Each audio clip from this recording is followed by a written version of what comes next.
Assalamualaikum warahmatullahi wabarakatuh. Luar biasa, kasih tahu dong. BYD HK Kebun Jeruk itu paling beda, paling kaya, paling juara. Iya. Selamat pagi dan salam sejahtera untuk kita semuanya. Oke, izinkanlah saya atas nama Suryana, biasa dipanggil Nengok. Mungkin teman-teman ada yang mau ngetes juga, mau panggil apa aja saya pasti Nengok. Oke.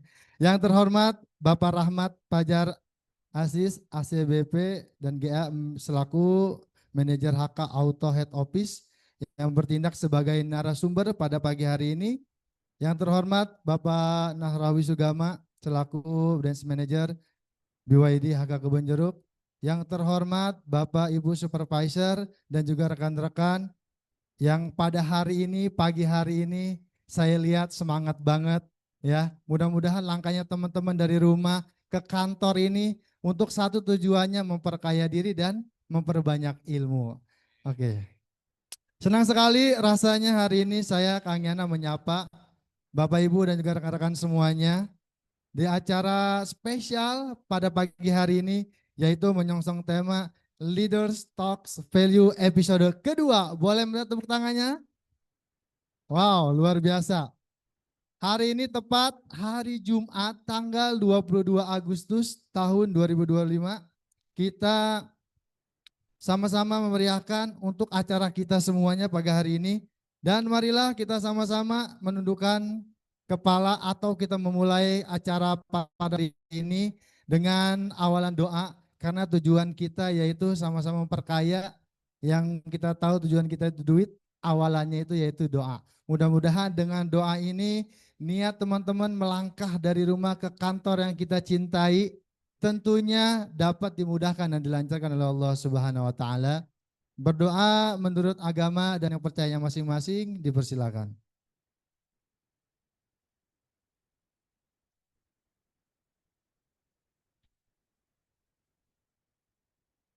Amin. Terima kasih Bapak Ibu. Dan hari ini kita akan sama-sama membahas yaitu sebuah topik yang sangat relevan khususnya bagi kita yang bergerak di industri otomotif. Kita akan mendalami bagaimana membangun sebuah tempat kerja yang tidak hanya hebat, melainkan juga penuh dengan komitmen yang tinggi. Dan topik hari ini adalah building a high commitment workplace at an automotive dealership. Boleh minta tepuk tangan? Wah, keren kan bahasa Inggris saya? Itu saya ngapalin 1 menit yang lalu. Iya. Oke, tak perlu berlama-lama. Ya, mari kita sambut aja untuk moderator pada pagi yang cerah ini. Kita sambut yaitu Ibu Dika Ardiani selaku moderator. Boleh minta tepuk tangannya?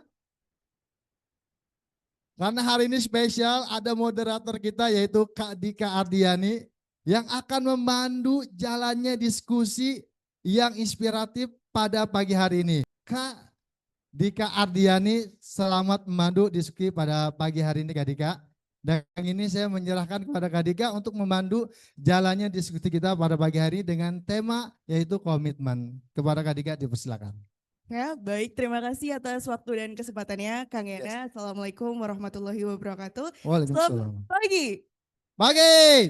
Terima kasih. Senang sekali perkenalkan saya Dika Ardiani dari Organization Development, Human Capital Business Partner BHM yang akan mendampingi Bapak, Ibu, dan rekan-rekan sekalian pada kesempatan siang hari ini yaitu di acara Leaders Talk Value episode 2 dengan bertemakan Building a High Commitment Workforce at Automotive Dealership. Tentunya seperti yang sudah disampaikan oleh Kang Yana, topik pagi ini sangat menarik yaitu mengenai komitmen karena dalam bisnis otomotif terutama di era perkembangan pesat kendaraan listrik seperti BYD, tantangan dan peluang ini akan terus datang. Dan salah satu tantangan dan peluangnya yaitu adalah pada pengelolaan operasional, yaitu pada salah satunya adalah di sumber daya manusianya. Karena sumber daya adalah aset terpenting bagi perusahaan, di mana komitmen karyawan bukan hanya sekadar angka, melainkan sebuah value untuk menjadi fondasi dari kesuksesan perusahaan.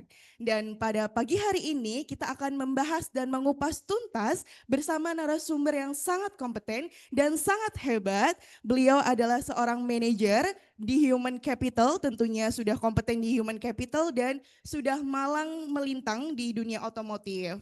Dan secara personal beliau adalah sosok inspiratif bagi saya.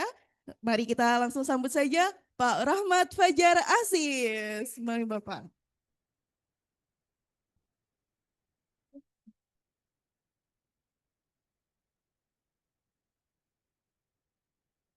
Cek. Oke, selamat pagi Bapak, silakan duduk. Bagaimana kabarnya Bapak? Apakah sehat? Kemudian udah sarapan atau belum? Alhamdulillah saya tegang. Alhamdulillah sehat. Tadi berangkatnya dari mana nih Bapak kalau boleh tahu? Saya berangkat tadi dari Karpedo. Teman-teman tahu Karpedo? Karet Pedurenan ke sini ke Bonjer. Ya jangan terlalu serius. Kebetulan memang saya cukup humoris orang. Oke, di sini kan udah banyak banget teman-teman yang bergabung, terus bergabung juga teman-teman secara online. Kayaknya ada 1.000 nih Pak yang bergabung secara online dari Sabang sampai Merauke. Jangan Bu, karena salah satu standar dari komitmen itu adalah keterbukaan dan bertanggung jawab. Kita enggak bertanggung jawab ini kalau 1.000. Karyawan masih 300-an kita. Oke, kira-kira gimana nih perasaan Bapak melihat antusiasme dari para hadirin sekalian? Alhamdulillah sangat senang teman-teman antusias, utamanya di cabang Kebun Jeruk, di cabang kita yang baru. Kita memang sengaja datang di cabang yang baru, ketemu sama pemilik rumah, tapi baru bukan berarti tidak mampu ya. Pasti bisa the best. Oke, menarik. Oke, mungkin bisa diceritakan sedikit Bapak mengenai background Pak Fajar, mungkin dari tumbuh dan besar di mana, kemudian studinya, kemudian karirnya, hingga sekarang akhirnya menjadi HCBP Manager. Ah, ini pertanyaan yang cukup berat ya, karena harus dijawab beberapa menit dengan usia yang ya walaupun saya masih 17 tahun ya, berarti saya harus menjawab 5 menit dengan pertumbuhan 17 tahun saya. Jadi sedikit cerita kalau tentang saya secara pribadi. Saya lahir di sebuah kabupaten di seberang pulau sana di daerah Sulawesi, namanya Kabupaten Takalar. Saya lahir pada hari Rabu, pada saat itu di saat 6 puasa, itu di waktu fajar. Makanya kebetulan saya diberikan nama sama orang tua saya Fajar. Jadi teman-teman harus gimana ya? Saya teman-teman itu kalau saya terlambat, Anda bisa lama baru memulai imsaknya ya. Iya, karena mulai berpuasa itu ketika terbitnya fajar. Jadi kalau saya terlambat bangun, Anda masih bisa makan berarti ya. Jadi saya sekolah itu di sekolah, salah satu sekolah yang terbaik di kabupaten itu, jaraknya cukup jauh dari rumah saya. Kenapa kemudian saya menceritakan ini adalah karena kemudian saya mengingat sosok ibu yang dalam hal ini kita akan berbicara tentang komitmen. Saya mengambil itu karena komitmen ibu saya untuk memberikan pendidikan yang terbaik untuk saya, walaupun secara kemampuan mungkin bisa dikatakan sedikit dipaksakan dari apa yang seharusnya orang tua saya punya, sedikit dipaksakan untuk memberikan anaknya pendidikan yang terbaik. Jadi agak jauh dari rumah saya. Ada sekolah pas tidak. Jadi sekolah di rumah saya itu rumah saya depannya lapangan, sebelah lapangan itu ada sekolah SD. Tapi orang tua saya tidak menyekolahkan saya di sana. karena dia berharap saya bisa mampu mendapatkan pendidikan yang lebih baik. Dan itu cukup dipaksakan karena kami juga backgroundnya bukan yang mampu-mampu amat. Apalagi dengan setelah ayah meninggal dan kemudian saya menjadi anak yang pertama, itu kemampuan pasti cukup sangat jauh berbeda. Tapi orang tua selalu tetap memaksakan untuk memberikan pendidikan yang terbaik, komitmen untuk memberikan pendidikan yang terbaik yang beliau jaga.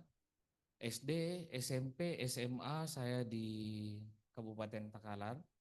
Kemudian alhamdulillah dapat beasiswa untuk bukan beasiswa ya, saya dapat bebas tes masuk ke universitas. Kemudian saya join di Universitas Negeri Makassar namanya di jurusan psikologi.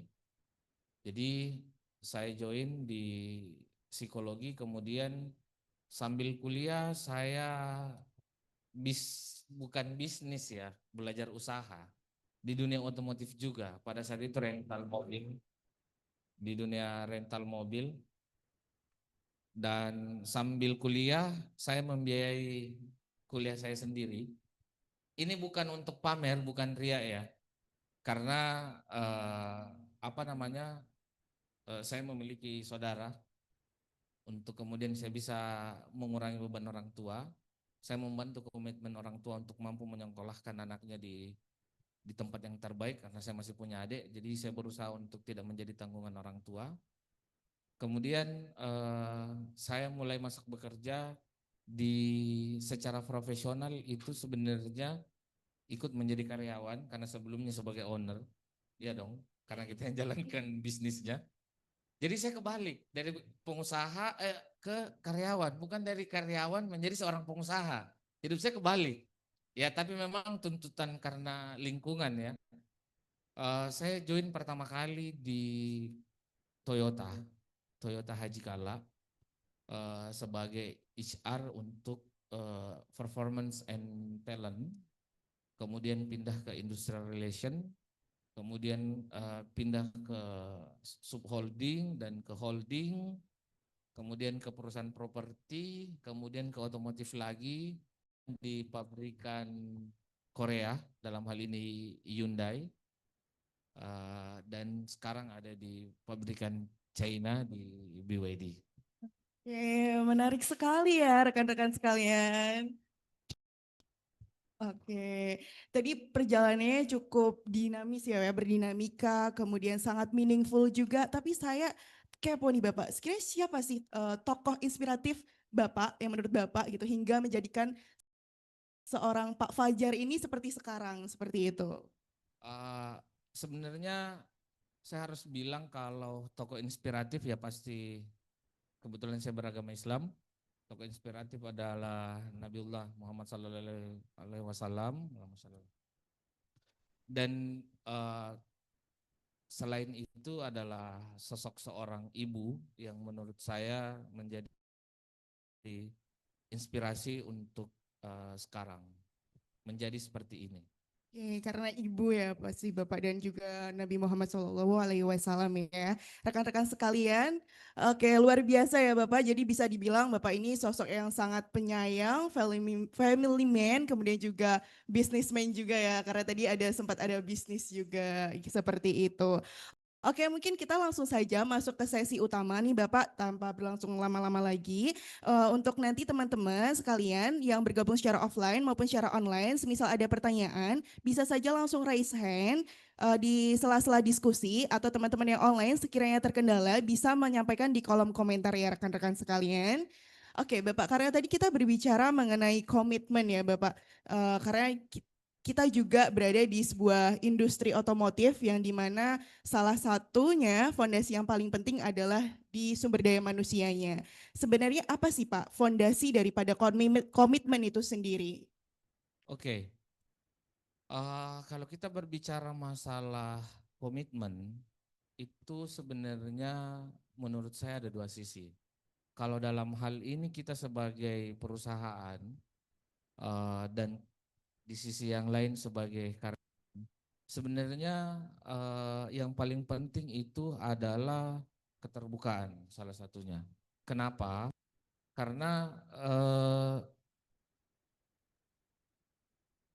apa yang menjadi hal dari perusahaan dengan karyawan itu adalah komunikasi yang terbuka. Dalam hal ini, komunikasi yang terbuka itu adalah bagaimana perusahaan menyampaikan seperti apa pencapaiannya, seperti apa yang ingin dicapai oleh perusahaan, orang seperti apa yang dia butuhkan. Itu adalah semua informasi tentang perusahaan yang dilakukan secara terbuka. Itu akan membuat si karyawan merasa percaya kepada perusahaannya. Jadi sebenarnya faktor awalnya menurut saya itu adalah keterbukaan informasi antara perusahaan dan karyawan. Nah, dari situ kemudian terbentuklah kepercayaan. Kepercayaan ini yang menjadi fondasi utama untuk sebuah komitmen. Kalau kita tidak percaya, maka tidak akan ada komitmen. Tapi apa yang membuat kepercayaan itu muncul, itu adalah Tanpa adanya komunikasi tidak akan ada kepercayaan, dan tanpa adanya kepercayaan tidak akan ada keterbukaan, dan tanpa adanya keterbukaan tidak akan ada komitmen, seperti itu. Oke, barangkali Bapak, komitmen ini kadang dianggap hanya urusan karyawan saja, padahal mungkin itu harusnya dua arah, atau ada hubungan timbal balik antara perusahaan dengan karyawan dan karyawan juga dengan perusahaan, seperti itu. Dalam hal ini HK Auto, bagaimana sih caranya sebuah organisasi, sebuah perusahaan ini itu bisa membuat seorang karyawan mempunyai sense of belonging atau rasa kepemilikan? Oke.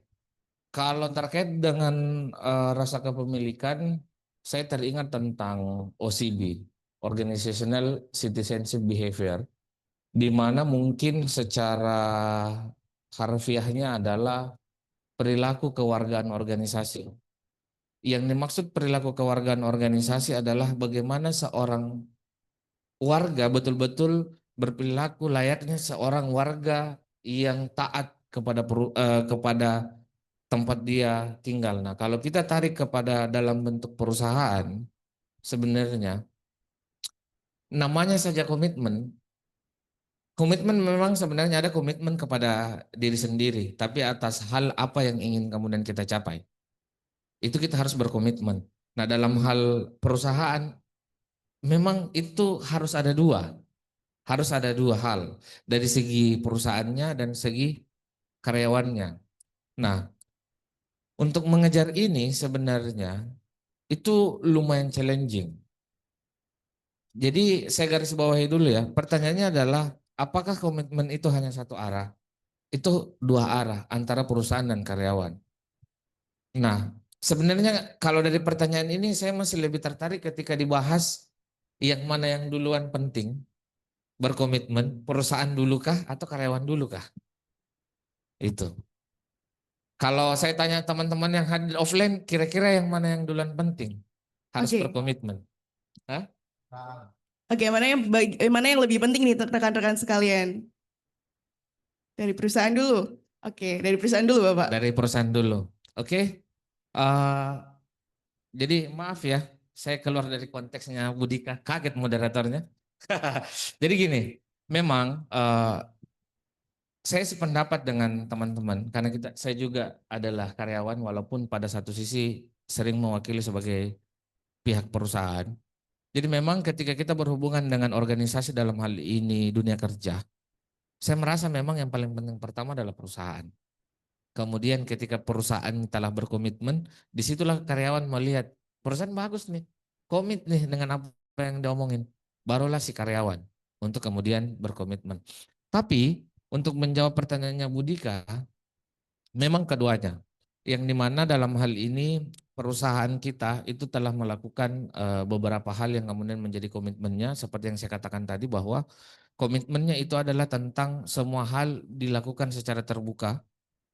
Komunikasinya secara terbuka, dijelaskan apa dasarnya kenapa kemudian dilakukan kebijakan itu, sehingga diharapkan timbal baliknya adalah komitmen dari karyawan.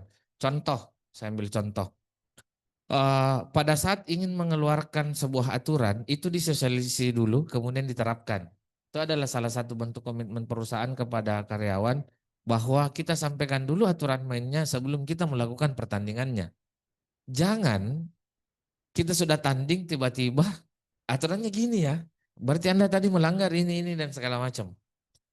Nah, itulah yang dijaga oleh perusahaan. Kemudian yang kedua adalah yang kita lihat dalam perjalanan adalah promotion from within. Kita selalu mau orang-orang yang kita promosi adalah orang-orang internalnya kita.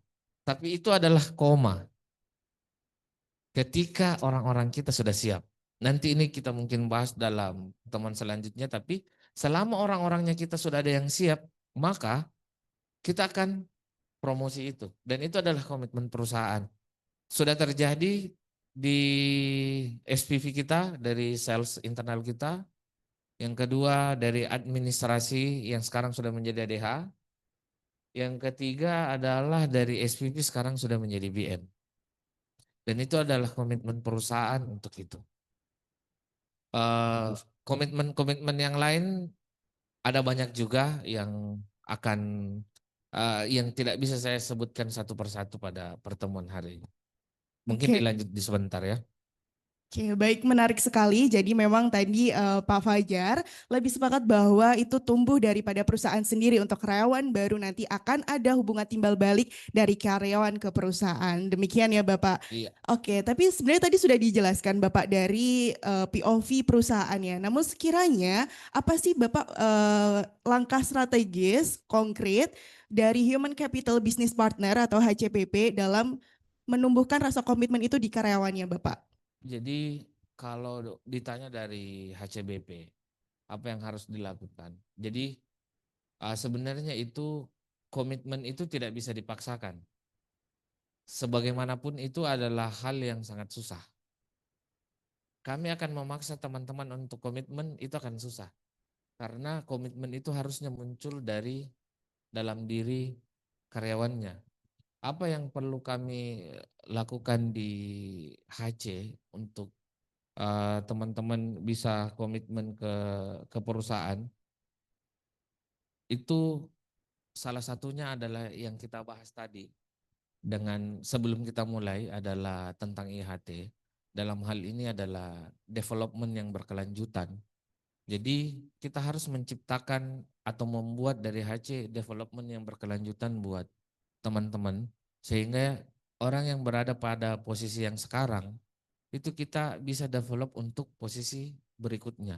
Dan pada saat dia sudah siap pada posisi pada level berikutnya.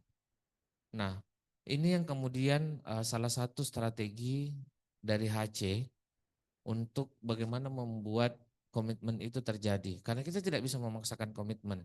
Kemudian terkait dengan ya ini agak-agak susah untuk kemudian dibahas. Saya lihat contekan dulu ya. Baik Bapak, diperbolehkan. Sebenarnya saya susah akan bahas, tapi terkait dengan kesejahteraan karyawan secara holistik. Nah ini agak-agak susah. Kenapa saya agak susah jawabnya? Karena sebelum ke situ ya, perasaan puas itu berbeda-beda setiap orang.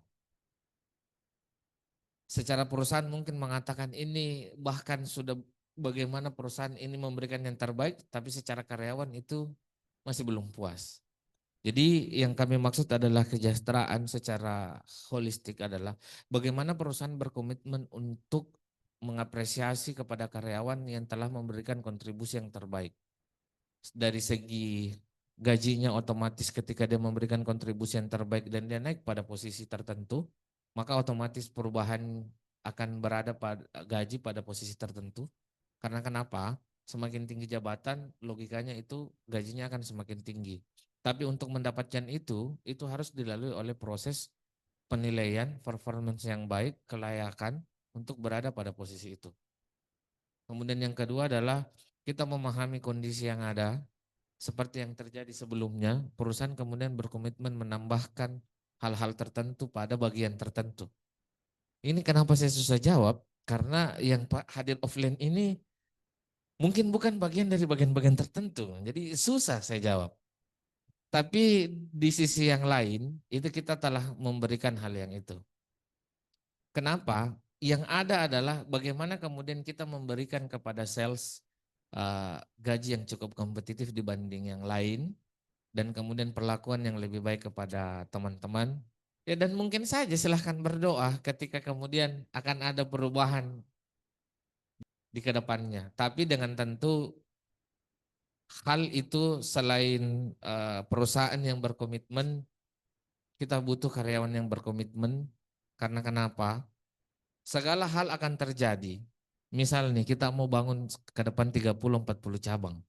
Itu bisa terjadi kalau yang ada sekarang ini achieve dengan targetnya. Karena target yang achieve itu, itulah tiketnya. Tiketnya yang kemudian untuk tergulung membuat hal-hal yang menyenangkan berikutnya. Kemana-mana mau nonton harus ada tiketnya. Kalau nggak ada tiketnya nggak bakalan dibukain pintu. Nah, tiketnya kita adalah orang-orang sekarang sebagai orang yang berjuang, sebagai pahlawannya di awal-awal ini untuk menciptakan cabang 30 cabang atau 40 cabang, itu dipengaruhi oleh orang-orang yang ada 8 cabang sekarang. Nah, komitmen untuk achieve target itu yang kemudian kita harapkan untuk bisa menciptakan hal-hal yang menyenangkan berikutnya. Gitu. Oke, menarik sekali Bapak. Jadi memang ada perusahaan harus berinvestasi terlebih dahulu ya Bapak terhadap karyawannya. Iya. Oke, berbicara mengenai generasi nih Bapak di dalam kekaryawanan. Di sini kan banyak generasi ya, ada Gen Z, ada milenial, ada Gen X juga mungkin. Oke, nah di sini siapa sekiranya yang sales dari Gen Z? Ada yang mau mengacungkan tangan? Ada nggak sales dari Gen Z? Gen Z, kelahiran tahun 98 sampai 2000-an. Oke, ada satu, ada dua, ada tiga. Dari admin yang Gen Z. Oke, sebenarnya di sini nggak cukup banyak ya, tapi mungkin di HO dan juga cabang-cabang lain itu sangat banyak karyawan yang Gen Z, Bapak. Nah, kan banyak sekali gitu. Ya, Sekiranya bagaimana sih Bapak strategi untuk menerapkan komitmen di karyawan yang spesifik Gen Z begitu? oke. Kalau ini mungkin saya nggak terlalu susah untuk jawab ya, karena saya juga Gen Z ya, jadi sama. Oke, Iya seumuran kan? kita Ya, Bapak. saya seumuran. Saya kebetulan tadi berapa? 17 tahun kan ya? Seumuran saya. Masih SMA ya. Ya, jadi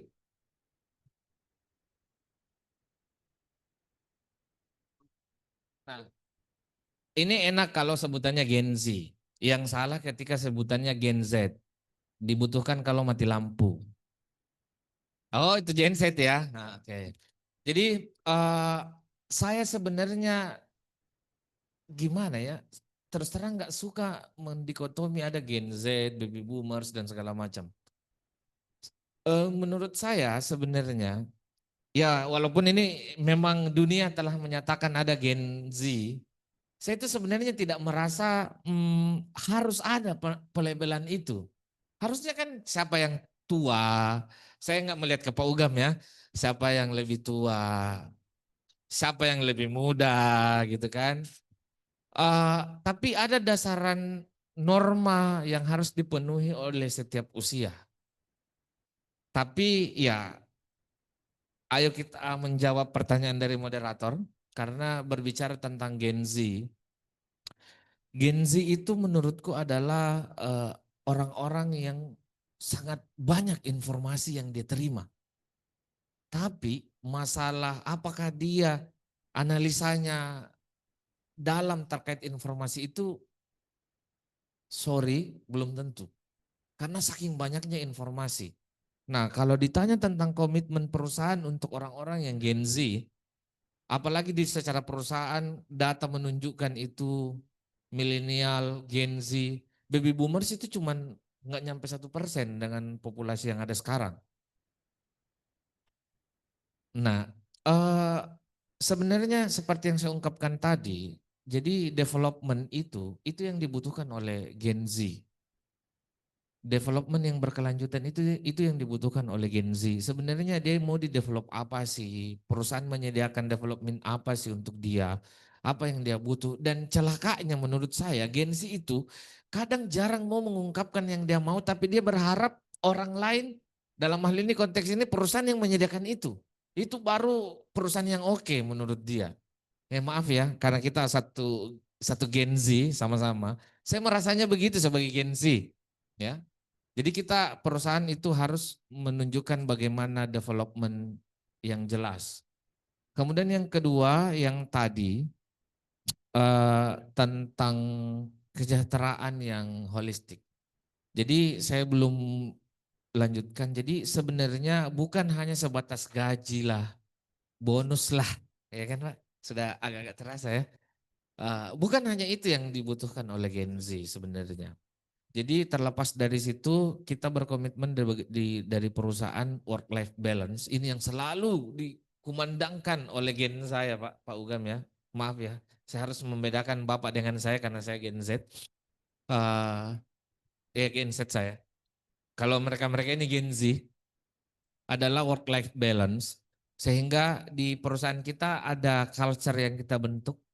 Ada biaya-biaya yang kita kirimkan untuk work life balance dari hobinya teman-teman, ada yang eh, futsal, ada yang bulu tangkis. Nah, itu yang benar, bulu tangkis. Andai kan bukan forum formal, saya udah jawab hal yang lain tentang itu. Saya agak susah membedakan diri saya secara formal dan tidak. Jadi eh, yang terakhir, yang ketiga, yang paling penting dari Gen Z itu memang adalah komunikasi dua arah. Komunikasi dua arah ini harus dua arah ya. Tapi bedanya Gen Z itu malas untuk tatap muka ngomongin apa yang dia mau. Apa seperti itu?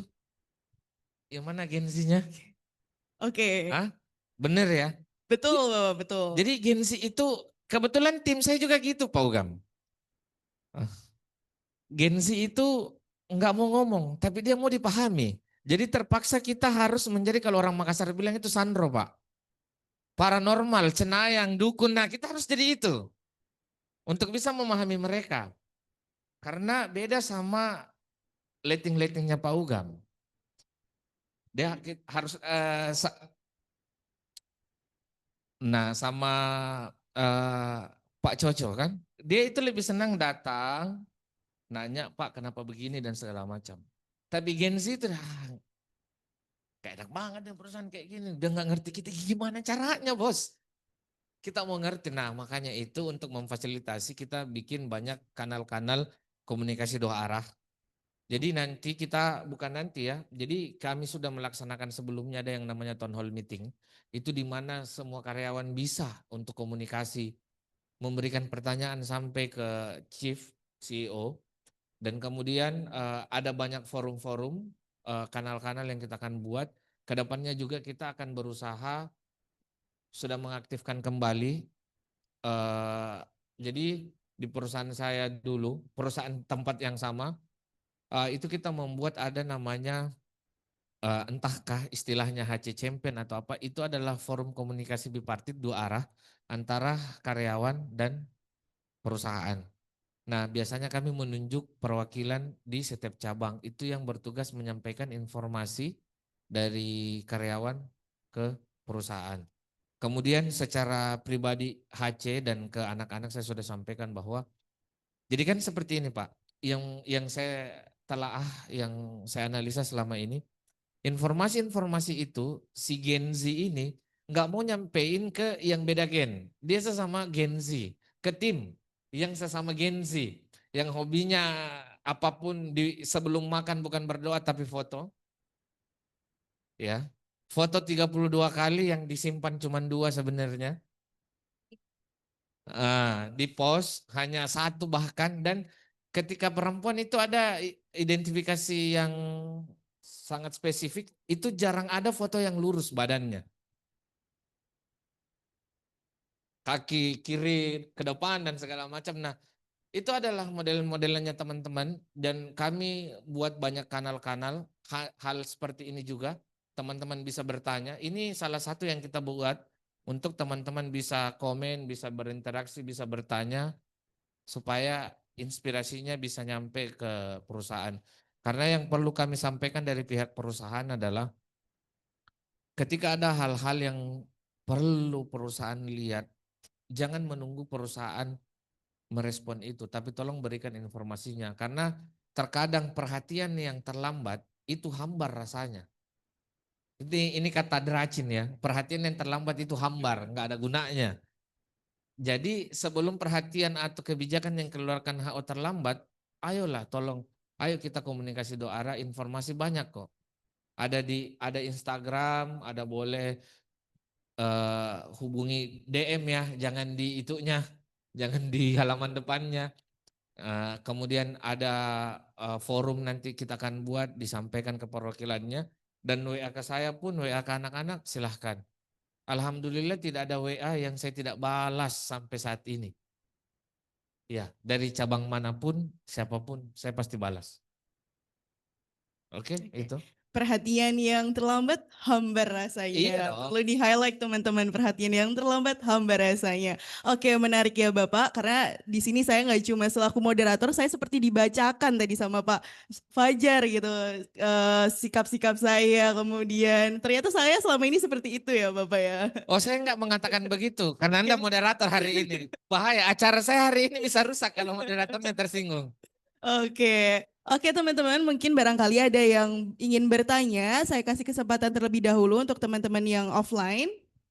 Barangkali ada yang ingin disampaikan. Oke. Nah, Gensi nih, Gensi. Ya, terima kasih. Selamat pagi Bapak Ibu dan rekan-rekan semua. Saya mewakili dari Genzi, Pak. Iya, iya. Kebetulan saya sama Bapak. Bapak 17, saya 18. Jangan gengsi yang Pak. Hah? Jangan gengsi. Jangan Genzi. Iya. Ya, mungkin lebih ke spesifik Pak mengenai performa Pak, performa sales. Kadang-kadang untuk generasi sekarang memang kadang-kadang saya tim supervisor juga sering diskusi dengan Bapak Ibu supervisor. Kenapa sih generasi sekarang tuh kayaknya perlu dikasih semacam kayak dorongan Pak, stimulan ya kan. Ini berkaitan dengan penjualan sih Pak. Jadi apakah mungkin untuk menstimulasi penjualan biar lebih produktif rekan-rekan Gen Z ini atau Gen X bisa didorong dengan insentif tambahan yaitu progresif Pak. Yang mungkin di penjualan kedua Kak atau di penjualan ketiga. Jadi dorongan itulah Pak yang mungkin teman-teman lebih apa Pak, lebih ngotot Pak untuk ngejar achievement-nya Pak, performanya tiap bulan. Mungkin itu Pak dari saya. Terima kasih Pak Fajar. Selamat pagi. Oke, terima kasih Bapak. Jadi masih di topik yang sama mengenai Gen Z Bapak, yaitu mengenai stimulan atau dorongan untuk Gen Z ini khususnya agar lebih produktif. Oke, ini kayaknya pertanyaan titipan. Jadi tolong dipisahkan. Saya hari ini sebagai orang yang membahas tentang komitmen, bukan sebagai manajer HC. Ya, jadi wah bahaya ini. Ada berapa orang yang WA Bapak untuk nitip pertanyaan ini? Jadi begini Pak, saya coba tarik ke pertanyaan tentang pertanyaan Bapak yang kemudian saya coba hubungkan dengan yang namanya komitmen. Ya, jadi seperti ini. Bagaimana sebenarnya sekarang sales-sales yang Gen Z untuk kemudian komitmen mampu menjual dengan baik? Ini kan sebenarnya pertanyaannya yang relevan untuk kita hari ini. Coba lihat, saking jagonya manajer Haji ngeles ya. Tapi kita bahas tentang komitmen. Nanti yang itu di table yang berbeda Pak. Oke. Jadi seperti ini. Sebenarnya kalau kita berbicara masalah komitmen, kalau mau orang berkomitmen dengan kita, itu harus ada hal yang par atau ibaratnya begini, berdiri sama tinggi, duduk sama rendah. Itu harus setara. Walaupun kita pada posisi seorang leader ke bawahannya dalam hal ini timnya. Nah, komitmen itu kemudian kita harus tepati bersama. Yang jadi masalah si Gen Z itu orang yang susah komitmen, tapi kalau komitmen betul-betul dijaga, kita satu kali aja salah, tiada maaf bagimu, bagi Gen Z. Itu sudah, ngapain nih pimpinannya kayak gini. Gimana Gen Z? Benar nggak? Atau jangan-jangan saya salah? Oke, gimana nih? Kak Nabila mungkin dari perwakilan Gen Z, bener gak Kak? Tuh. Nah, itu dia, susah mengingat kebaikan kita, gampang mengingat kesalahan kita. Itu bisa jadi, Pak. Nah, bagaimana kemudian seorang Gen Z untuk kemudian kita mau terdorong, dia mau terdorong untuk menjual dengan lebih baik. Yang perlu dipahami adalah Gen Z itu tipikalnya yang seperti apa, Pak? Dia itu butuh hal yang clear, yang menunjukkan apa sih pentingnya untuk saya melakukan itu. Jadi contoh Bapak suruh canvassing atau apa dan segala macam, itu harus deal dulu sama si Gen Z ini. Apa pentingnya ini? Kalau Gen sebelumnya dia bilang, wah ini perintah atasan, ayo kita jalan. Namanya perintah atasan. Kalau dalam ada istilahnya itu ada 3 prinsip, aja muewa, engkelingai, laksanakan. Nah itu orang dulu tuh Pak. Aja muewa jangan melawan, engkelingai dengarkan, laksanakan. Nah itu akan selamat Anda. Cuman itu maaf, itu kurang cocok untuk anak-anak Gen Z sekarang. Dia punya bapak, kita lahir di zaman yang berbeda dengan dia, kemudian kita mau memaksakan caranya kita, dia nggak mau. Dia nggak mau. Kita suruh dianya yang misalnya bergaya untuk di video Kang Yana paling sering, tapi Gen Z kita suruh dia mungkin saja bilang nggak mau, nggak cocok, nggak senang. Dia bisa pakai AI dan segala macam, kemudian kita tidak, kemudian kita menolak untuk itu, akan terjadilah di mana Gen Z tidak akan senang dengan leader yang seperti itu. Jadi sebenarnya untuk Gen Z itu kita lebih mengarah kepada apa tujuan yang kita mau capai, yaitu angka. Caranya dia apa? Ayo kita deal, komit dengan cara itu, betul nggak memberikan hasil itu. Kemudian kalau dia achieve, oke, syukur alhamdulillah. Kalau ketika tidak, barulah kita kemudian muncul dengan metodenya kita. Karena dia akan susah untuk dipaksa Pak. Dia kayak kanebo Pak, kaku dia. Kalau dia udah bilang tidak ya tidak, kecuali Bapak bisa meyakinkan dengan hal yang baru, tuh dia akan sangat merasa tertantang akan hal itu. Jadi untuk bagaimana anak-anak Gen Z untuk butuh stimulan itu harus dengan pendekatan yang berbeda dan sesuai dengan seperti apa si Gen Z itu. Kemudian ini juga yang perlu kita perbaiki karena ditanya, segala sesuatu itu sebenarnya kalau dari hasil penelitian yang kita mau sebut, pada saat saya meneliti tentang bagaimana sih seorang karyawan itu mau menjadi warga yang baik buat perusahaannya, apa hal yang paling penting untuk itu. Even saya lakukan di sini kalau tidak percaya. Apakah benar gaji menjadi hal paling pertama yang membuat orang stay pada sebuah perusahaan?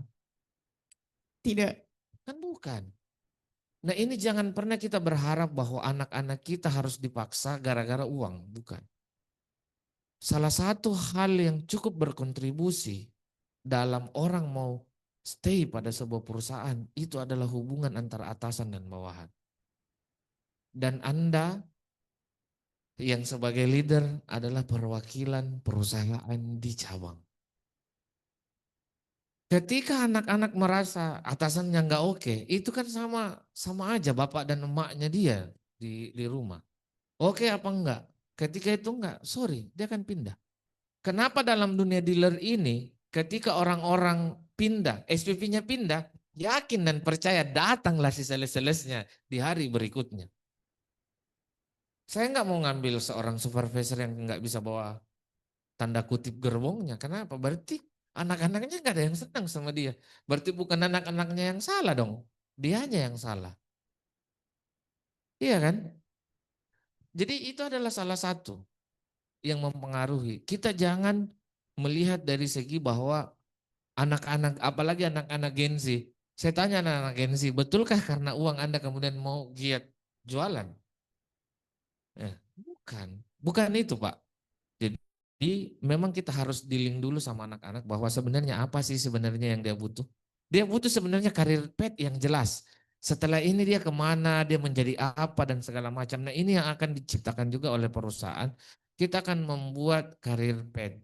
Ingat teman-teman, sekarang kita akan buka banyak cabang dan kita butuh banyak leader, kita butuh banyak orang. Ayo, ini terbuka. Tapi catatannya jangan hanya mau Jakarta area atau karena yang mau dibuka Palu, Manado, Kendari, Samarinda, Solo, Surabaya, gitu. Jadi jangan pikir Anda jago di sini, ayo tes. Kalau Anda jago, ayo pindah ke cabang yang baru. Jangan hanya di Jakarta. Di Jakarta untuk mengumpulkan orang 300 itu gampang. Teman-teman sisa datang ke satu apartemen itu pasti 300 orang kan? Coba ke sana, ke Palu. Maka Anda harus menjalani berapa puluh kilo untuk mengumpulkan orang 300 karena rumahnya ke kanan. Mana ada jaraknya 1 kilo, 2 kilo. Di sini nggak ada jarak, nggak ada space bos. Tempat ngudut aja yang oke susah. Kalau di sana banyak. Nah kalau memang Anda jago ayo tanding di kandang lawan di sana. Oke, jadi memang pendekatan melalui komunikasi secara langsung hingga clear, kemudian diskusi dilibatkan untuk brainstorming ya Bapak, untuk pendekatan dari leader kepada timnya yang memang kebanyakan dari Gen Z seperti itu. Dan ingat harus yang di highlight adalah dia harus setara, dia harus par. Jadi menuntut komitmen sama si salesnya atau si bawahannya, hal yang dia akan korbankan, dia akan mengukur bahwa seberapa setara yang dikorbankan juga atasan untuk dia. Baru dia akan komitmen. Kira-kira begitu. Benarkah? Kesetaraan. Oke, Iya. terima kasih. Mungkin dari rekan-rekan sekalian ada yang masih ingin ditanyakan? Dari operator apakah ada yang bertanya secara online melalui kolom komentar? Tidak ada ya? Tidak ada ya. Oke, saya lanjutkan kembali Bapak mengenai kita balik lagi nih ke komitmen kayaknya tadi udah agak ke Gen Z gitu. Kita balik lagi ke komitmen. Sebenarnya Bapak kalau kita berbicara mengenai komitmen itu ada kebalikannya yaitu dari sebuah ketidakkomitmenan gitu. Apa ya bahasanya saya agak lupa ya Pak itu. Nah itu kira-kira itu akan berdampak ke turnover karyawan. Kalau melihat kondisi sekarang mengenai turnover karyawan khususnya di area sales dan operation, kira-kira bagaimana sih divisi human capital menyikapi hal ini dan bagaimana program-program Bapak selaku manajer HC itu secara spesifik dapat membantu menurunkan angka turnover baik itu di sales operation maupun di back office seperti itu. Wah, ini pertanyaannya agak-agak susah ini. Nggak ada pertanyaan yang lumayan gampang kah? Iyalah. Jadi begini, menyikapi terkait dengan turnover, sebenarnya turnover itu adalah hal yang biasa dalam pekerjaan, dalam perusahaan, tapi ada ambang batasnya, ya, ada ambang batasnya. Nah, bagaimana kemudian kita menyikapi turnover yang ada? Kalau kita berbicara masalah turnover, itu kita berbicara ke tema materi kita adalah komitmen. Pada saat teman-teman join, itu semua ada komitmen yang ditandatangani. Dalam hal ini perjanjian kerjanya. Nah, pada saat sales itu kemudian masuk lagi dengan ada namanya komitmen target. Achieve target apa tidak. Nah, ketika dia tidak achieve, mau nggak mau akan ada hal, tapi kan kita harus mendevelop dia. Itulah tadi ada IHT. Nah, iya ada IHT yang kita siapkan untuk anak-anak kita develop. Kemudian kalau ketidakkomitmenan itu sebenarnya ini perlu dilihat dari berbagai perspektif. Salah satunya adalah yang membedakan setiap manusia itu adalah persepsi. Kalau gudang garam bilang mana merahmu, merahnya Anda itu belum tentu sama dengan merahnya saya. Hal yang menjadi bagus menurut Anda belum tentu menjadi bagus buat saya. Dan begitu pun kebalikannya. Yang bagus menurut saya belum tentu bagus buat Anda. Nah, apa hubungannya dengan komitmen? Komitmen ini bisa terjalin ketika itu tadi. Orang merasa kemudian dihargai, dihormati oleh perusahaannya.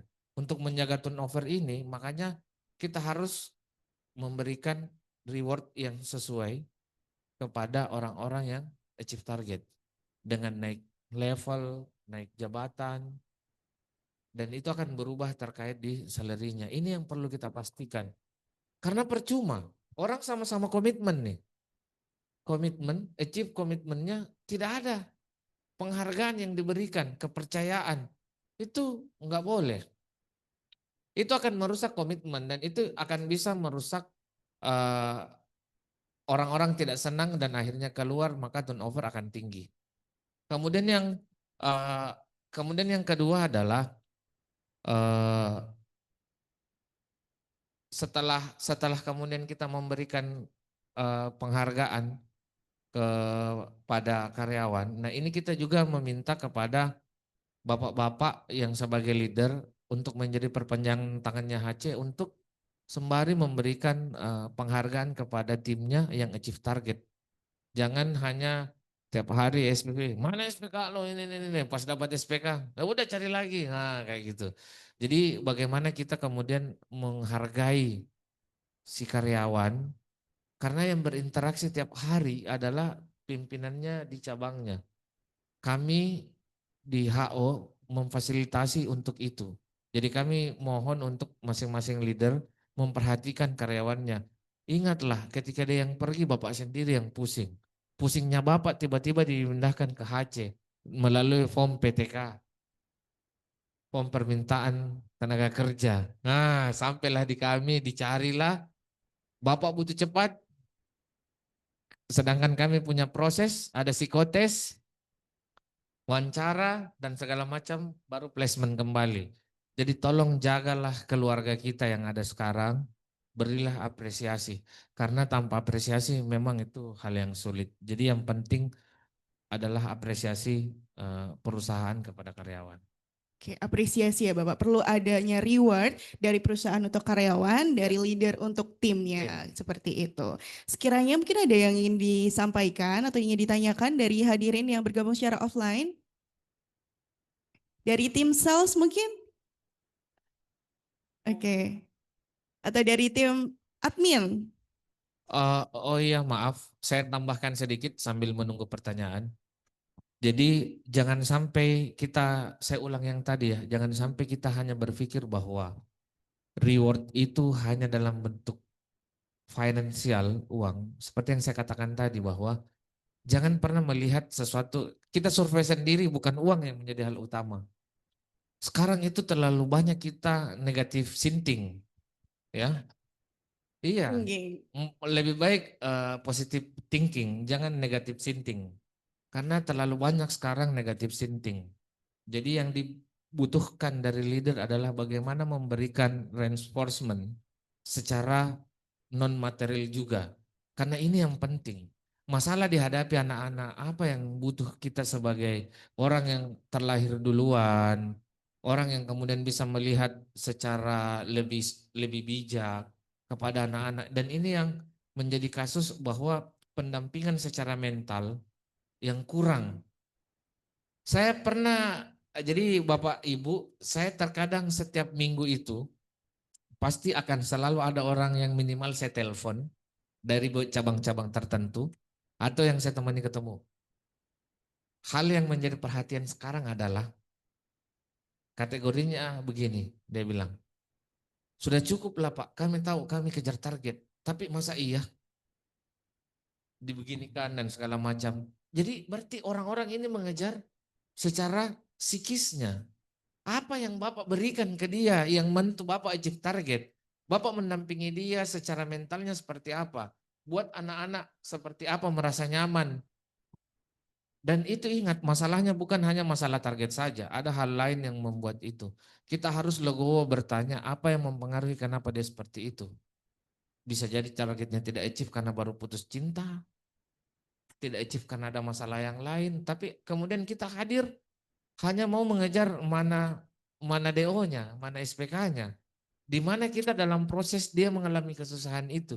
Nah itu juga yang perlu leader pahami untuk itu. Jadi untuk menjaga anak-anak turnover jangan hanya menganggap finansial, karena yang paling penting sekarang yang bukan finansialnya. Yang ada sekarang di sini deh, survei dong, moderator. Berapa yang pilih reinforcement itu dalam bentuk finance atau non-finance? Oke, siapa yang sekiranya sepakat bahwa reward itu berbentuk finance?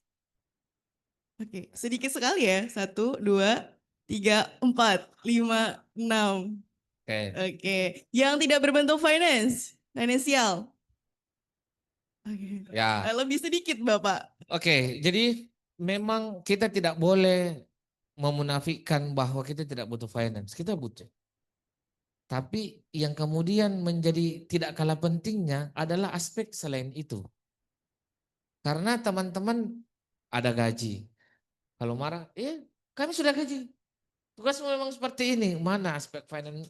Itu hanya aspek finance yang kita sebutkan. Tapi secara non materialnya, bagaimana kita mendampingi anak-anak? Misalnya dia susah nih, SPK ada masalahnya. Seorang SPV-nya di mana pada saat itu? Membantu dia untuk bisa tetap jalan. BM-nya, atasannya di mana? Kan itu. Jadi selain finansialnya, dari survei yang ada tidak hanya sebatas itu. Karena kita butuh hal yang lain secara non-finansial yang kita perlu berikan reinforcement ke anak-anak. Jadi perlunya ada kepedulian, kemudian perhatian dari leader kepada timnya. Sekiranya ada faktor-faktor apa aja sih kenapa tim saya kurang perform seperti itu ya Bapak? Kiranya di sini tim sales maupun tim admin leadernya sudah perhatian belum?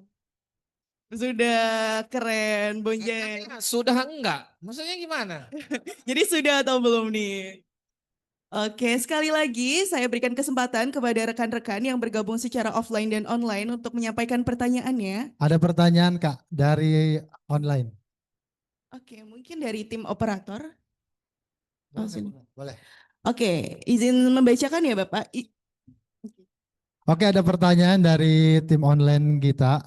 Ini ada pertanyaan nih dari HK Manado. Pertanyaannya izin bertanya Bapak Ibu, fenomena Gen Z dalam dunia kerja sekarang memang lagi banyak diperbincangkan Pak. Dengan melihat hal itu, apakah Gen Z harus ditreat berbeda agar mereka bisa berkomitmen? Jika iya, bagaimana apabila akan timbul kecemburuan dari karyawan yang berbeda generasi Pak? Itu pertanyaannya. Dan menurut Bapak strategi apa nih atau langkah apa yang efektif untuk meningkatkan komitmen karyawan khususnya bagi kaum Gen Z? Silakan Bapak Jar. Oke, kalau di situ kan dia bilang izin bertanya. Nah, saya izin tidak menjawab boleh. Iya kan? Dia izin bertanya, saya izin untuk tidak menjawab. Jadi sebenarnya kalau kita berbicara tentang, saya ikut berdiri ya, fenomena Gen Z sekarang banyak diperbincangkan. Apakah treatment yang dilakukan dan apa yang menjadi ketika itu berbeda? Kalau saya menyikapi, sebenarnya saya di tim saya itu lengkap dari baby boomers sampai Gen Z. Gen Z ya, bukan Gen Z lah, oke. Gen Z itu lengkap kemarin. Jadi sebenarnya treatment apa yang kita harus lakukan itu menurut saya kita harus pandai-pandai membagi antara kepentingan umum kelompok, itu kita harus sepakati dulu. Dan landasannya itu harus ada kepercayaan. Ya. Oh, ini yang perlu saya sampaikan juga, yang penting bagi kita. Perusahaan itu mempercayakan seorang BM untuk menyelesaikan masalah yang ada di cabangnya. Itu adalah bentuk komitmen perusahaan atas mempercayai seorang BM-nya. SPV begitu untuk timnya. Dan ini terjadi kalau untuk tim, itu kita harus percaya dengan anak-anak kita. Kita harus berkomitmen dengan apa yang kita sepakati. Nah, secara umum kalau misalnya supervisor, itu kan ada target. Tapi secara personal itu akan berbeda. Saya dulu di awal-awal, yang di tim yang sekarang belum semua saya pernah panggil satu-satu. Karena ada tim yang baru, tapi sebelumnya sudah. Saya tanya sama dia, sebenarnya tipikal apa yang kamu suka dari seorang leader? Jadi dulu ada tim saya yang bilang, Pak, saya nggak seneng kalau Bapak nunjukin saya, kasih saya pekerjaan dilengkapi dengan detailnya. Saya nggak suka itu. Bapak ngomong saja ke saya, apa yang Bapak mau, saya akan buat itu. Nanti Bapak cek apakah yang saya lakukan cocok apa tidak. Karena saya punya ide sendiri untuk mencapai hal itu. Yang kedua, orangnya berbeda. Dia bilang begini, Pak, Bapak kalau ngasih pekerjaan harus lengkap. A sampai Z maunya yang mana? Kalau begini saya pusing. Saya harus mengerjakan bagaimana? Ini baru 2 orang dan 2 orang yang berbeda. Jadi akan berbeda. Mau zaman apapun itu pasti akan dilakukan dengan cara yang berbeda, Pak. Tapi itu dengan personal. Jadi bukan membeda-bedakan. Ya memang dari awal dia sudah beda. Yang menyatukan nanti adalah divisi misi kelompoknya. Di timnya tersendiri seperti apa. Di tim sales itu terkadang sering diberikan nama-nama tim, grup. Pak Reza nama grupnya apa Pak Reza? Hah? Ragnarok gitu ya. Kalau Pak Koko apa? Nama timnya? Apa? Oh Racing Star. Pencet-pencet tombol gitu. Buka tirai.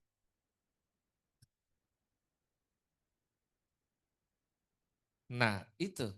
Karena di timnya Pak Reza pasti mentreatment dengan cara yang berbeda. Dan orang-orangnya juga pasti akan berbeda. Begitupun di Pak Coco akan beda. Dan terjadilah itu. Dalam sebuah cabang sering terjadi. Bisa nggak saya pindah ke timnya itu? Bisa nggak saya pindah ke timnya itu? Dan ini adalah perusahaan yang perasaan yang sering muncul. Kita selalu merasa rumput tetangga lebih indah. Oh sorry Ferguson, tidak segampang itu. Nggak segampang itu.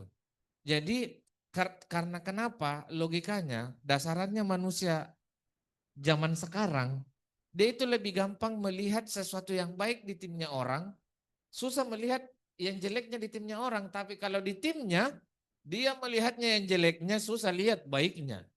Tergantung sudut pandangnya kita mau melihat dari segi yang mana. Berikan saya contoh bukti, siapa seorang leader yang bisa diterima oleh semua manusia. Nggak bakalan ada. Jadi bagaimana memang kita mendevelop tim itu akan berbeda-beda. Mau Gen Z dan segala macam itu pasti akan berbeda. Caranya beda. Di dalam tim mau anggaplah bukan Gen Z atau Gen Z semua. Ada yang sukanya kanvasing, ada yang sukanya pameran, ada yang sukanya jaga counter, beda-beda. Ada yang sukanya media sosial dan tergantung bagaimana kemudian kita mendevelop. Tapi secara garis besar, perlakuan yang diberikan atau komitmen yang kita akan bangun ke setiap orang itu harus harus seimbang antara kita yang menuntut komitmennya dia dan dia yang mau berkomitmen dengan kita. Karena ketika sama tinggi dan sama rendah, berdiri sama tinggi, duduk sama rendah, maka itu adalah posisi yang betul-betul sama dan kita merasa bahwa ini adalah hal yang cocok untuk kemudian kita pertahankan. Karena di komitmen itu salah satu kepentingannya itu. Hal itu yang kemudian membuat rasa percaya menjadi muncul. Oke, baik Bapak. Jadi menyikapi adanya kecemburuan sosial ini, kecemburuan antara tim ini adalah melalui penanganan yang berbeda-beda ya Bapak ya. Seperti itu. Kalau bagaimana terjadi kecemburuan sosial, menurut saya akan tidak terjadi kecemburuan sosial. Kalau caranya beda, tapi yang diberikan itu setara. Gimana ya? Satu begini, contoh sederhananya. Satu tadi cerita uang, nilainya 100.000, yang satunya dikasih baju harga 100.000, yang satunya diajak makan harganya 100.000 makannya. Ini adalah hal yang setara, tapi perlakuannya beda. Dengan cara seperti ini tuh tidak akan terjadi kecemburuan sosial gitu. Baik, terima kasih. Menarik sekali ya rekan-rekan sekalian. Oke, mungkin ada satu pertanyaan lagi, bisa bantu untuk dibacakan? Saya grogi karena ada atasan saya di sini.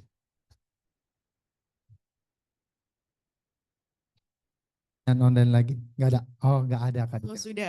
sudah tidak ada maksud saya. Oke Bapak, sebenarnya itu tadi pertanyaan terakhir dari kita. Sekiranya mungkin ada closing statement atau ada pesan-pesan yang ingin Bapak highlight dan disampaikan kepada rekan-rekan sekalian. Oke, kalau di sini Sudah aman ya? Tidak ada lagi yang mau bertanya? Karena kalau mau bertanya lagi saya sudah nggak mau jawab.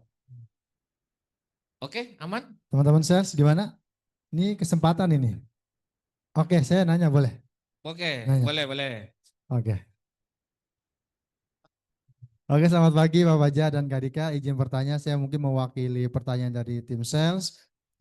Mungkin pertanyaannya seputaran komitmen, karena komitmen itu tidak akan muncul atau berdalin tanpa adanya kesetaraan mungkin ya Pak. Nah di sini bagaimana sih Pak cara membangun komitmen yang baik antara dengan model-model sales yang genjit ataupun yang kegencet lah, agak susah ya genjit ya. Jadi bagaimana cara menyikapinya dari kita nih, kami tim sales dan juga tim leader, karena tadi Pak Bajar sampaikan jumlahnya sama namun caranya berbeda-beda, sama halnya kita di rumah, anak kita cowok cewek pasti akan beda perlakuannya ya Pak. Nah bagaimana nih Pak menimbulkan rasa komitmen yang baik dari tim sebagai kami tim sales dan juga tim leader Pak. Itu aja sih Pak, terima kasih. Oke, jadi menimbulkan komitmen kepada tim yang berbeda-beda di tim sales dan juga di tim dealer ya Kang Yana, seperti itu Bapak. Apa? Komitmen yang berbeda-beda Iya. di tim sales Dan dan juga sebagai seorang tim dealer. tim dealer, tim leader. Oke, baik. Jadi sebenarnya ada di contekan saya hal yang paling utama dalam sebuah komitmen itu dan yang paling susah adalah konsistensi. Seberapa konsisten kita untuk itu? Karena kalau perkalian akan dikali nol ketika tidak ada konsistensinya. Ini rencananya tadi penutup, tapi ditanyakan jadi ya saya jawab sekarang. Jadi yang paling penting itu adalah konsistensi. Yang jadi masalah adalah hari ini kita memperlakukan itu, ngomongnya itu nanti masuk ke integritas antara yang diomongkan yang dilakukan. Besok berubah lagi, jangankan besok sebentar siang sudah berubah. Itu tidak akan terjadi. Si leader ini, sorry, tidak bakalan akan dipercaya sama anak-anaknya ketika dia tidak konsisten. Yang kedua adalah bertanggung jawab. Selain dari konsisten, dengan mempertahankan dengan modelan yang tadi, dia harus bertanggung jawab dengan apa yang sudah diomongkan. Antara yang dia omongkan, kemudian dia lakukan. Betulkah dia bertanggung jawab? Yang terakhir yang paling penting adalah integritas. Integritasnya antara apa yang dikatakan juga tadi sama yang dilakukannya itu persis sama. Nah, dari sini akan muncullah kepercayaan yang mengakibatkan adanya bahkan pengorbanan itu bisa terjadi. Pengorbanan yang saya maksud adalah kalau tadi semua harus par, ini orang timnya Bapak bisa lebih berkorban dibanding apa yang Anda berikan ketika ini Bapak bisa jaga. Dan ini adalah tingkat tertinggi dari sebuah komitmen. Gitu. Jadi memang si leader ini ya kalau leadernya tanda kutip tidak bisa menjaga itu ya maaf, jangan berharap ada komitmen dalam tim. Gak bakalan ada. Karena ya buat apa kepercayaannya gak ada, komitmennya gak ada, sama aja.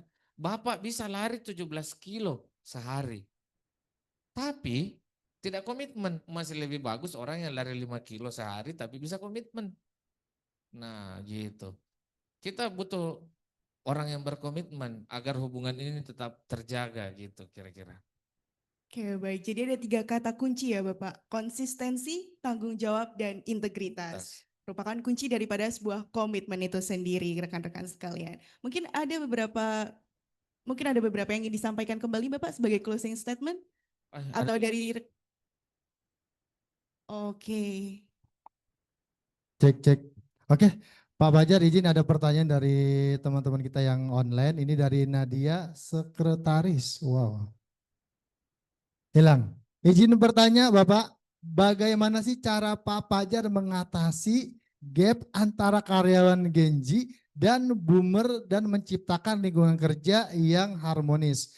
Contoh karyawan Genji menghargai fleksibilitas bekerja seperti WFH, remote di era digital saat ini, sementara boomer lebih mengutamakan loyalitas dan stabilitas.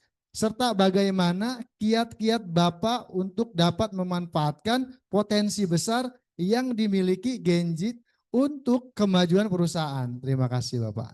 Wah.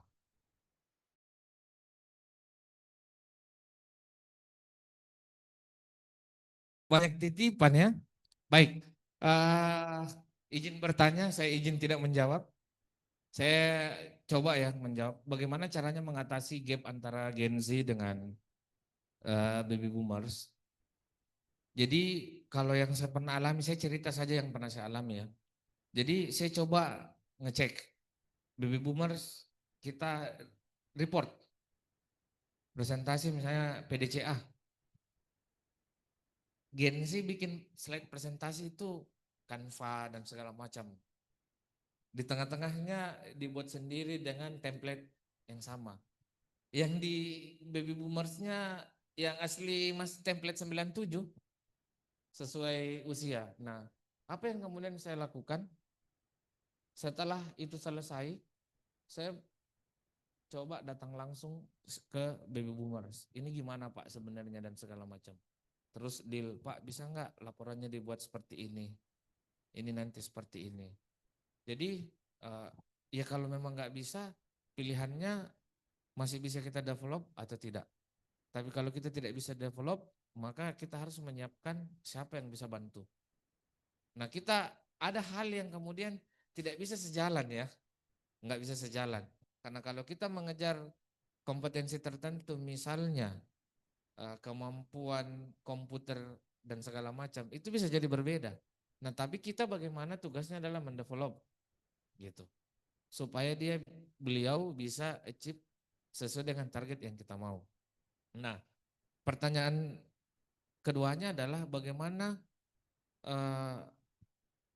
masih di pertama tentang mengoptimalkan itu di baby boomers, kehebatannya sebelum dia melakukan sesuatu analisanya panjang. Nah ini yang kemudian kita sandingkan dengan si Gen Z untuk membuat sebuah proyeknya atau kegiatannya, minta pandangan dari baby boomers untuk hal itu. Karena kekuatannya si baby boomers itu adalah analisa kira-kira apa. Dan beserta di pengalaman, ada di baby boomers. Nah, dicampurkan aja si baby boomer sama Gen Z. Itu akan menjadi sebenarnya kelompok yang jauh lebih solid dan lebih bagus. Bagaimana mengoptimalkan Gen Z?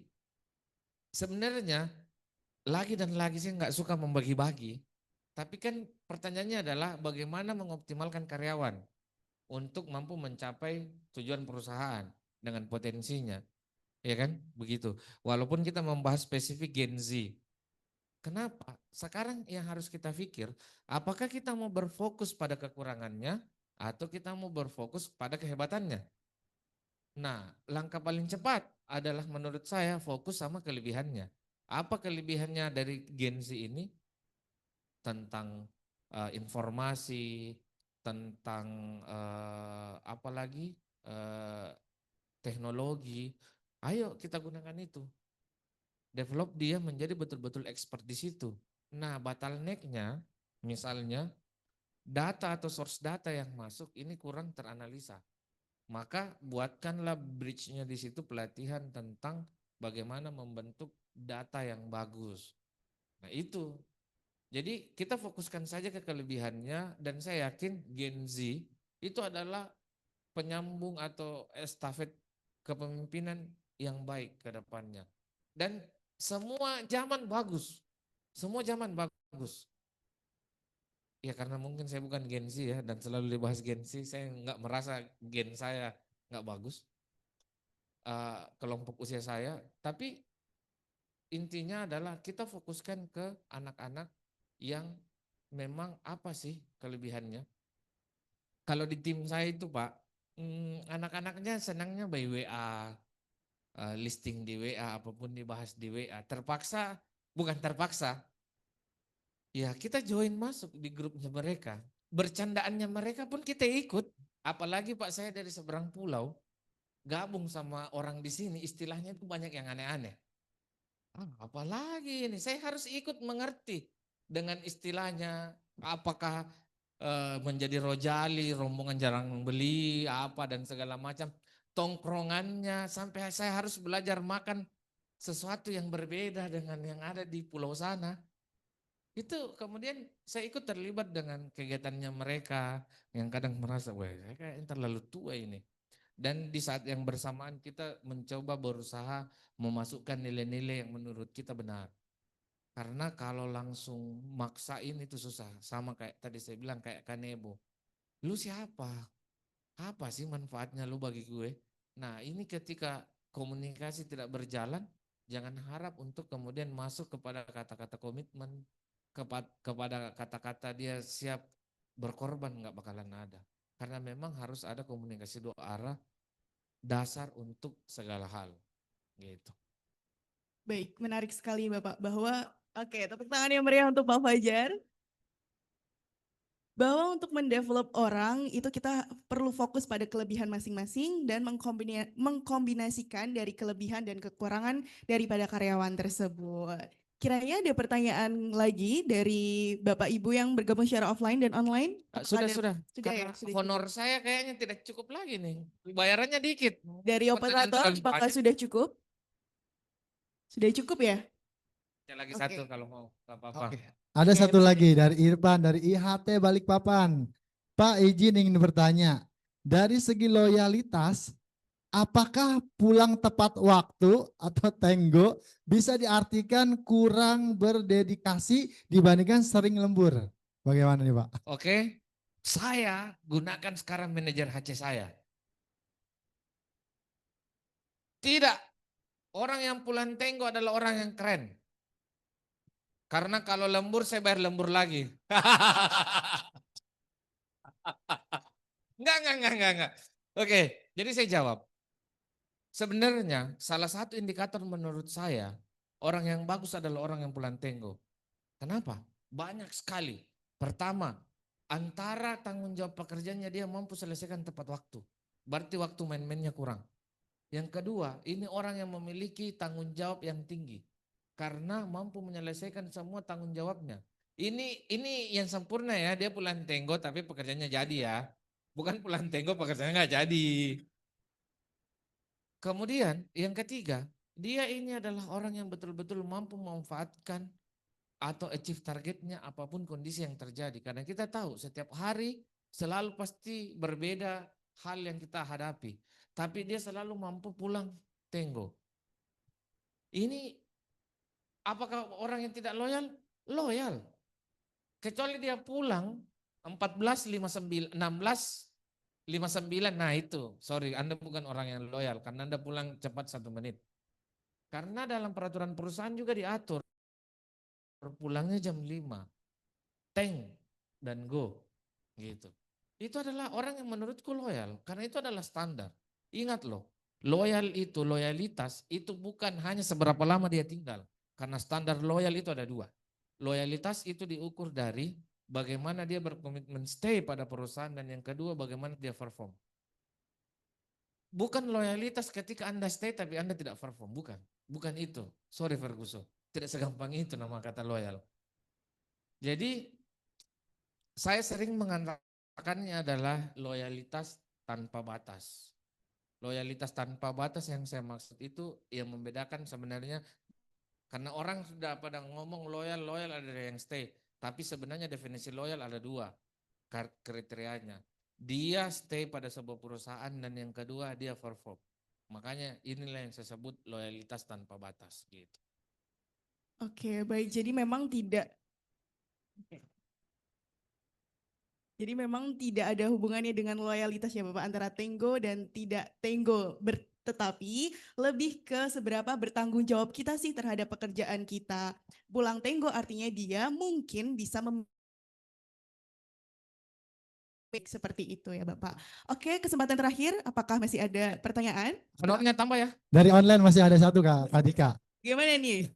Ini dari Ngandit ya. Mau nanya dong, sebagai HC, Bapak butuh karyawan yang loyal atau karyawan yang produktif Pak? Izin Pak. Seperti yang saya jelaskan bahwa kriteria loyal itu adalah stay dan produktif. Jadi yang kita butuh antara dua ini tidak dipilih, tapi itu adalah standar. Gitu. Gitu Pak Dandit. Beliau ini adalah guru saya ya, Pak Dandit. Jadi ini adalah guru yang lagi ngetes muridnya. Oke, terima kasih Pak Fajar. Saya rasa cukup mungkin untuk pertanyaannya. Mungkin tadi saya kembalikan lagi. Ada tidak pesan-pesan atau yang ingin disampaikan di highlight seperti itu kepada hadirin sekalian Bapak mengenai komitmen? Oke, Pak Ikhwan. Nah, ada beberapa ya yang saya siapkan. Komitmen adalah jembatan antara niat dan pencapaian. Jadi di tengahnya, jadi Anda sudah berniat, di sini pencapaian, di tengah-tengahnya itu adalah komitmen. Apakah betul Anda masih mau mencapai itu atau tidak? Sudah kayak meretugu aja kita ini. Super sekali. Lanjut Pak Iwan. Yang kedua. Nah, tanpa komitmen, janji hanyalah omong kosong. Istilah gaulnya sekarang omon-omon gitu kan. Jadi tanpa komitmen, enggak ada yang namanya sebuah janji. Karena hanya ngomong, enggak ditepati. Lanjut. Komitmen adalah bukti cinta yang sesungguhnya. Baik kepada diri sendiri maupun orang lain. Dalam hal ini pasangannya kita. Jadi ketika memang kita membangun komitmen, itu sebenarnya untuk diri kita sendiri dan untuk orang terdekatnya kita. Bukti cintanya Anda pada perusahaan dan pada pasangan adalah komitmen. Lanjut Pak Iwan. Nah ini, bagi kita yang sebagai karyawan, even bukan karyawan ya, dalam kehidupan sehari-hari pun seperti itu, tantangan akan selalu datang, tapi komitmenlah yang menjaga kita tetap berjalan. Jadi susah jualan, susah apa, lagi hujan, lagi badai dan segala macam, SPK tetap di hati, komitmen mau DO hari ini, maka kita akan jalan. Sesusah apapun, karena ingat, tidak bakalan ada sesuatu yang tidak ada tantangannya. Enggak bakalan. Kerja itu pasti masalah. Anda mau cari pekerjaan itu pasti mencari masalah. Maaf, ketika perusahaan sudah tidak punya masalah, tidak butuh karyawan lagi, bos. Ya, lanjut. Nah, ini yang terakhir. Bekerja dengan hati, berkomitmen tanpa henti. Terima kasih. Assalamualaikum warahmatullahi wabarakatuh. Luar biasa. Baik Pak Fajar, kita sudah di penghujung acara pada hari ini. Saya rasa mungkin ada satu hal penting yang perlu kita tekankan mengenai komitmen untuk merefleksikan diri masing-masing, yaitu karyawan tidak hanya menuntut terhadap perusahaan mengenai gaji terbaik, fasilitas terbaik, lingkungan kerja, serta budaya kerja dan lain-lain, melainkan komitmen adalah proses dua arah. Dari semua yang Bapak sampaikan, bisa kami simpulkan nih Pak, bahwa membangun komitmen itu bukan hanya tugas perusahaan, tapi juga tugas setiap individu di dalamnya. Dan kemudian bisa diimplementasikan pada kehidupan sehari-hari, tidak hanya sebagai karyawan saja. Seorang karyawan yang berkomitmen tidak hanya menuntut haknya, tapi juga bertanya pada diri sendiri, bagaimana saya bisa menjadi lebih baik, bagaimana saya bisa memberikan kontribusi lebih untuk tim dan perusahaan. Intinya, komitmen adalah inisiatif dari diri sendiri untuk terus berkembang dan memberikan yang terbaik, bukan hanya menunggu perusahaan menjadi sempurna. Terima kasih banyak Pak Fajar atas ilmu dan wawasan yang sangat berharga. Mari sekali lagi kita berikan tepuk tangan yang meriah kepada Pak Fajar Ahmad Asis. Ya, dipersilakan untuk kembali. Bapak dipersilakan untuk kembali. Akhirnya mau dibuka dari Baik Bapak dan Ibu serta rekan-rekan sekalian, saya Dika Ardiani mengucapkan terima kasih banyak atas perhatian dan partisipasi rekan-rekan semua. Apabila saya ada ucap mohon maaf, semoga kita bisa membawa pulang ilmu ini dan menerapkannya. Oke, waalaikumsalam warahmatullahi wabarakatuh. Boleh minta tepuk tangannya sekali lagi? Wow, terima kasih kepada Kak Dika dan juga Pak Fajar. Luar biasa sekali diskusi kita hari ini. Ya, harapannya saya semakin yakin tentunya kita semua dengan membawa semangat baru dan juga untuk bekerja dan berkomitmen tentunya. Nah, dari saya selaku pemandu acara ataupun MC, ucapkan terima kasih buat Bapak Ibu, rekan-rekan sales yang ada di online ataupun offline. Dengan berakhirnya acara hari ini, mudah-mudahan di lain kesempatan berjumpa kembali. Saya Kang Yana, saya mohon undur diri. Assalamualaikum warahmatullahi wabarakatuh. Waalaikumsalam warahmatullahi wabarakatuh. Oke, baik. Teman-teman sebelum bubar boleh isi evaluasi dulu mungkin ya. Di scan dulu, kemudian diisikan evaluasinya. Oke, itu saja mungkin ya setelah mengisikan evaluasi baik secara offline maupun online ya. Secara mengisikan evaluasi kami ucapkan terima kasih banyak. Mohon maaf apabila ada kekurangan. Kita ketemu lagi di kegiatan Leader Talk selanjutnya. Ya, jadi kemungkinan akan di-rolling ke cabang lain ya. Jadi untuk cabang lain harap siap-siap ya untuk kita laksanakan di cabang Bapak Ibu sekalian. Oke, lebih dan kurangnya mohon dimaafkan. Assalamualaikum warahmatullahi wabarakatuh dan semangat pagi. Oke, kita beri aplaus yang meriah untuk kita semua.